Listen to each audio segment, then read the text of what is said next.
There are children's games, board games, card games, erotic games, pen and paper games, sports games, tabletop games, electronic games, big game, solo player games, multiplayer games, educational games, EXA games, Hunger games, AR games, VR games, casino games, party games, drinking games, and many more. But have you ever wondered what all of these games have in common? What makes a game a game?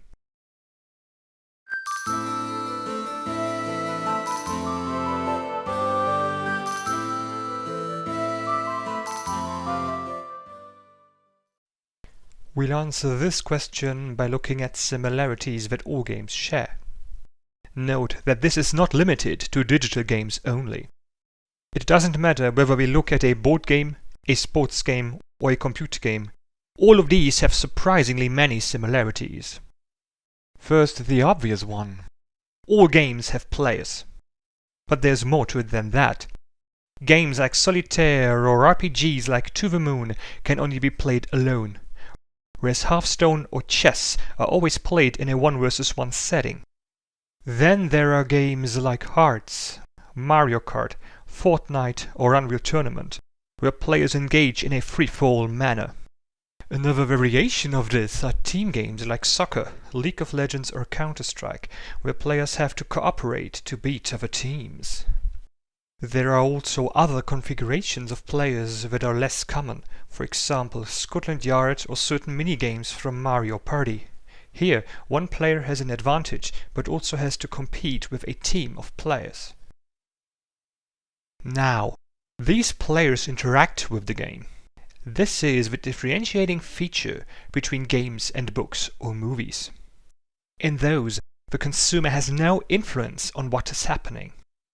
He or she just gets to experience whatever the author or director has created, no matter how much one would like to change it. In games, the player actively influences the direction in which the character or the game goes. What's the next card you play in Hearthstone? Where do you place the next block in Tetris?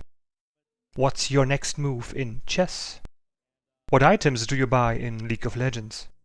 Should you pass the ball in soccer? What skills do you use in Lufia? There are many more choices to make, some with a big impact and some with a small impact on the game. Naturally, the game will unfold differently based on what you do.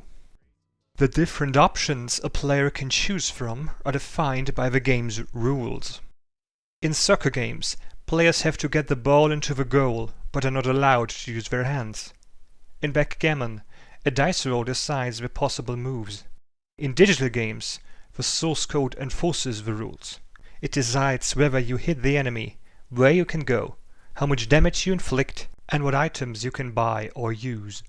So the rules define what the players can do and what paths they can take.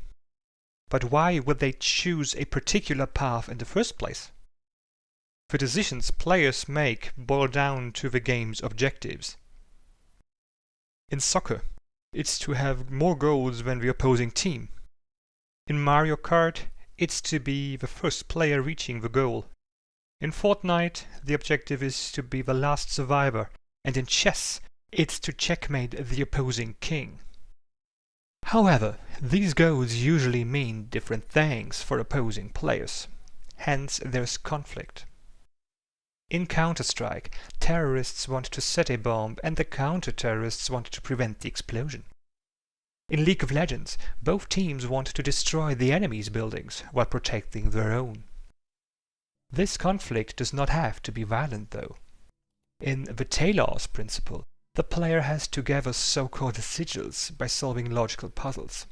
The conflict in this game is created by the puzzles, as they stand between the player and the objective.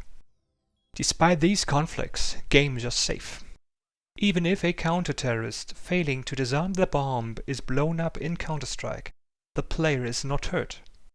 This surely is one of the most important features of games, as it allows players to experience something like fighting terrorists without risking their own lives. When these conflicts are resolved, there is an outcome of the game. Some players achieve their objectives and thus win the game, the other players lose it.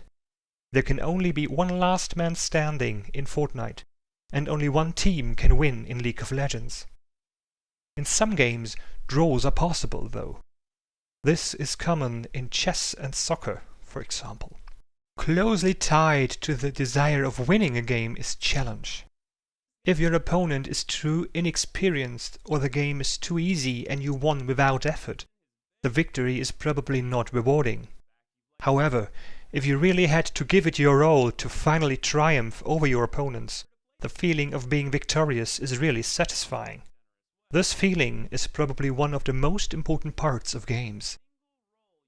Lastly, players usually have an emotional connection with the game. You clearly notice this when someone is upset because they lost.